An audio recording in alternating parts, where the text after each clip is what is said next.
한 단어의 정리가 있다는 제목으로 말씀을 전하겠습니다. 본문의 문맥은 주의 강림, 예수님의 재림을 기다리는 성도들의 길이 참음, 오래 참음, 기다림, 인내의 문맥입니다. 그러면서 그 이에 example, 본을 두 가지로 듭니다. 먼저 선지자로 들어요. 선지자들을 고난과 오래 참음의 본으로 삼으라. 두 번째 본이 욥입니다. 욥의 인내를 들었고, 강조점은 본문의 저자가 야고보가 선지자의 삶은 오래 참음으로 욥은 인내로 한 단어로 정의 강조한다는 겁니다. 선지자의 삶을 오래 참음 외에 다른 것으로도 정의할 수 있습니다. 용기, 담대함, 헌신, 희생, 충성 다 되죠. 어제까지 강조한 예레미야로 하면 성경시대에 선지자들이 하는 주된 일이 우상 숭배하는 왕의 죄를 지적하는 일입니다. 태어난 곳에서 죽지 못하고 다른 곳에서 죽는다. 무덤에 묻히지 못하고 개가 시체를 뜯어먹는다. 칼에 죽는다와 같은 심판의 말씀을 전합니다. 당연히 왕들이 싫어하죠. 그래서 왕들은 선지자를 죽입니다. 아합 왕이 많은 선지자를 죽였고 아합의 부인 이세벨이 엘리야를 죽이겠다고 협박합니다. 므낫세 왕은 이사야 선지자를 톱으로 잘라 죽였다고 전해집니다. 히브리서 11장에 톱으로 죽임을 당하고를 유대교는 이사야의 죽음으로 해석을 해요. 예레미야와 동시대 같은 선지자인 우리야는 칼에 맞아 죽습니다. 하나님이 시키시는 일이 목숨 걸고 해야 돼요. 선지자들이 그걸 감당합니다. 그러면 선지자의 삶을 용기, 희생, 헌신, 충성으로도 정의할 수 있죠. 그런데 본문은 오래 참음으로 정의를 합니다. 물론 본문의 문맥이 주의 재림의 강림 가운데 기다려야 하는 삶이기 때문에 그래요. 강조점은 어떤 한 단어를 대표하여 강조하기도 한다입니다. 욥도 마찬가지입니다. 욥기를 읽어보면 욥의 신앙 믿음 여러 가지를 강조할 수 있습니다. 입술로 범죄하지 아니하였다. 이것도 엄청난 신앙의 본이죠. 우리로 하면 인생에 큰 어려움 오면 바로 원망하기 쉽습니다. 출애굽 후 광야 40년 이스라엘은 40년 내내 원망해요. 그러나 욥은 그 큰 어려움 속에서도 입술로 범죄하지 않습니다. 입술의 문을 지켰다는 거죠. 이해가 돼서가 아닙니다. 10자녀가 한날에 다 죽고 그날에 전 재산을 다 잃고 몸에 큰 병이 드는 일이 어찌 이해가 되겠어요. 이해는 안 돼도 하나님을 원망하지는 않습니다. 그러면 욥이 입술을 지켰다 또는 하나님을 끝까지 신뢰했다, 그걸 강조해도 되는데 본문의 저자는 욥을 한 단어로 강조한다면 인내로 강조합니다. 물론 다른 본문에서는 또 다른 정리를 합니다. 에스겔 14장을 보면 노아, 다니엘, 욥 세 사람을 드는데 그 문맥에서는 의로움의 예로 욥을 강조합니다. 본문에서는 욥을 인내로 강조를 해요. 확대 적용하면 다윗이 범죄합니다. 밧세바가 유부녀인 줄 알면서도 간음합니다. 7번 간음하지 말라 10계명을 어겼다로 할 수 있습니다. 그리고 계속 간음하고자 밧세바의 남편 우리야를 죽입니다. 6번 살인하지 말라의 죄를 짓습니다. 그리고 밧세바를 정식 부인으로 삼아요. 10번 내 이웃의 아내를 탐하지 말라의 죄를 짓습니다. 그리고 밧세바가 임신을 하자 전쟁터에 있는 우리야를 불러내서 밧세바와 동침하게 해서 그 아이를 우리야의 아이로 만들려는 그런 속임수를 씁니다. 9번 거짓을 수단으로 쓰지 말라의 죄를 짓습니다. 그런데 원하는 대로 되지를 않아요. 다윗의 시도는 실패합니다. 실패했다고 해서 죄가 아닌 게 아닌 거죠. 그런 시도를 했다는 자체가 죄입니다.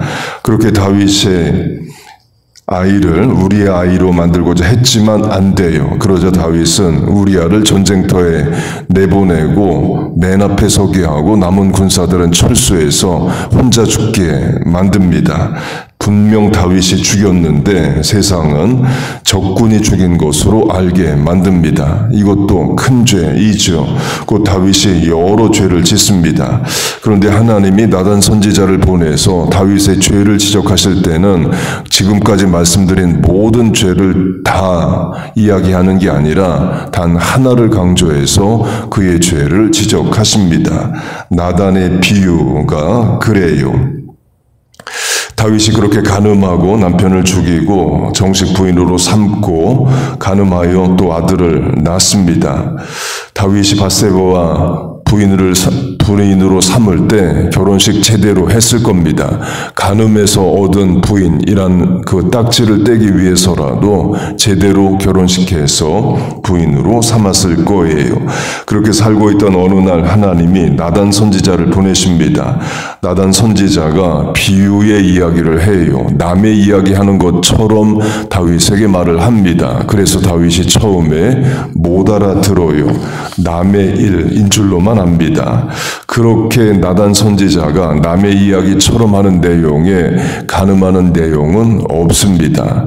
분명 다윗의 간음으로 시작한 죄인데 나단 선지자의 비유에는 간음이 없어요. 그리고 사람 죽이는 이야기도 없습니다. 그럼 뭐만 있냐? 속여 빼앗는 이야기만 있습니다.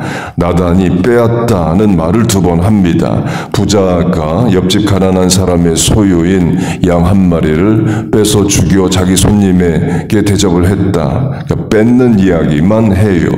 곧 하나님이 무슨 죄를 강조하시느냐? 남의 것을 뺏는 죄를 강조하십니다. 나단의 이야기 안에서만 보면 그래요. 물론 나중에 나단이 간음 살인의 죄를 다 지적합니다. 그러나 나단의 비유 이야기에는 간음이나 살인의 이야기는 없고 뺏는 이야기만 있다는 겁니다. 그걸 듣고 다윗은 다 알아들어요. 마가복음 10장을 보면 부자 청년 관원이 예수님에게 와서 어떻게 하면 영생을 얻을 수 있습니까?를 묻습니다. 그러자 예수님이 이러이러한 계명이 있다만 말씀하셔요. 계명을 지켰느냐 묻지 않으시고 이런 계명이 있다를 말씀하십니다. 내가 계명을 안 하니 살인하지 말라, 간음하지 말라, 도적질하지 말라, 거짓 증언하지 말라, 속여 빼앗지 말라, 내 부모를 공경하라 하였느니라. 우리가 보는 개역 개정을 보면 이 말씀에 각주가 붙어 있습니다. 밑에 보면 출애굽기 20장으로 되어 있어요. 출애굽기 20장은 10계명장입니다. 곧 예수님이 10계명에 몇 예를 드셨다는 거죠. 그런데 출애굽기 20장 10계명에는 속여 빼앗지 말라는 계명은 없습니다. 물론 그 계명, 그 속여 빼앗지 말라가 도적질하지 말라에 포함될 수 있어요. 그런데 예수님은 도둑질하지 말라를 따로 말씀하십니다. 그리고 그 다음에 거짓 증거하지 말라, 그리고 속여 빼앗지 말라를 말씀하십니다. 곧 예수님이 10가지 계명 중에 몇 개를 드시고 또 10계명이 없는 속여 빼앗지 말라를 또 따로 강조하십니다. 누가복음 19장을 보면 여리고의 세리장인 삭개오가 예수님을 만나는 이야기가 나옵니다. 바로 앞장 18장을 보면 바리새인과 세리의 기도가 나옵니다. 그때 바리새인이 이런 기도를 합니다. 나는 토색 불의 간음하지 않고 세리와도 같지 않는다. 그 말은 세리가 짓는 죄에 토색 불의가 있다는 거죠. 또 세리가 간음하는 죄를 또 지을 수도 있는 겁니다. 그리고 19장에서 세리 삭개오가 예수님을 만납니다. 그리고 삭개오가 일종의 자기 고백, 회개를 합니다. 그럼 삭개오는 무슨 죄를 예수님에게 회개했을까요? 토색 불의를 회개했을 수도 있지만 한 가지를 예로 듭니다. 누구의 것을 속여 빼앗은 일이 있으면 네 갑절이나 갚겠나이다. 남의 것을 뺏는 죄를 삭개오는 자기 인생의 대표적인 죄로 이야기를 합니다. 본문의 문맥으로 하면 본문이 4절을 보면 세상 부자들이 자기 밭에서 일꾼들에게 일을 시키고 노임을 안 줍니다. 그래서 그 일꾼들이 울어요. 그것도 속여 빼앗는다로 적용할 수 있죠. 처음에 일을 시킬 때는 노임을 주겠다 하고 일을 시켰을 겁니다. 그러니까 와서 일을 한 거죠. 그러나 주지를 않아요. 그것도 줘야 될 것을 안 주는, 속여 빼앗는 것이죠. 하나로 대표 강조, 정의를 하는 차원도 있다를 강조하는 겁니다. 본문의 저자는 예수님의 동생 야고보로 전해집니다. 사도행전 15장을 보면 주의 동생 야고보가 포함된 회의하는 장면이 나와요. 이방인이 예수를 믿었을 때에 할례를 받게 하느냐 마느냐의 회의를 합니다. 그때 모인 사람 중에는 예수님의 제자들도 있고 사도 바울도 들어가 있습니다. 그렇게 논의를 하고 결정된 것을 발표합니다. 누가 일어나서 발표를 해야 될까요? 예수님의 수제자 베드로도 있고 사도 바울도 있습니다. 누가 일어나서 정리 발표하느냐? 주의 동생 야고보가 합니다. 그래서 초대교회에 야고보가 큰 지도력을 발휘했다로 전해집니다. 교회 전승에서 주의 동생 야고보에 대한 많은 이야기가 있습니다.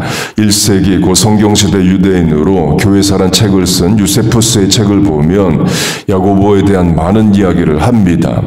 그런데 유세푸스가 야고보에 대해 많은 설명을 하지만 한 가지로 대표해서 야고보를 소개합니다.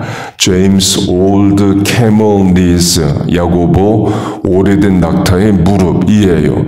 낙타의 무릎이 이제 툭 튀어나와 있고 또 잘 무릎을 꿇고 하죠. 곧 야고보가 오래 기도했다, 많이 기도했다를 강조합니다. 야고보가 전도도 하고 나중에 순교도 했다는 이야기도 있지만 요세푸스는 하나만 강조한다면 그는 기도하는 사람이었다를 강조합니다. 어제까지 강조한 예레미야는 교회사에서 weeping prophet, 우는 선지자, 눈물의 선지자로 한 단어로 강조를 해요. 아브라함도 할 얘기 많지만 믿음의 조상, 믿음으로 강조를 합니다. 그러면 나는 하나님 앞에 한 단어로 정의를 받는다면 무슨 정리를 받을 수 있을까요? 본문으로 하면 오래 참음 인내의 사람도 되고 전술한 낙타 무릎, 새벽 기도자니까 낙타 무릎으로 할 수도 있습니다. 또는 예수님이 말씀하신 착하고 충성된 종, 이런 평가도 우리 받아야죠.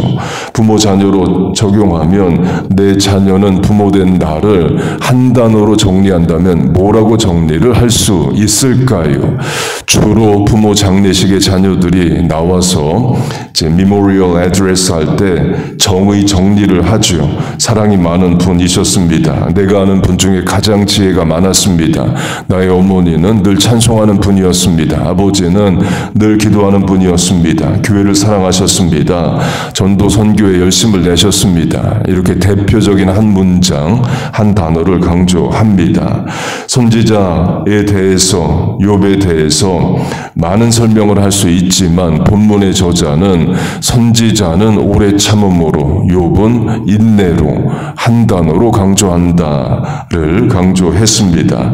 또 우리는 우리대로 하나님 앞에서 그렇게 인정받는 부분이 있어야 한다입니다. 또 하나님이 그렇게 인정을 하십니다.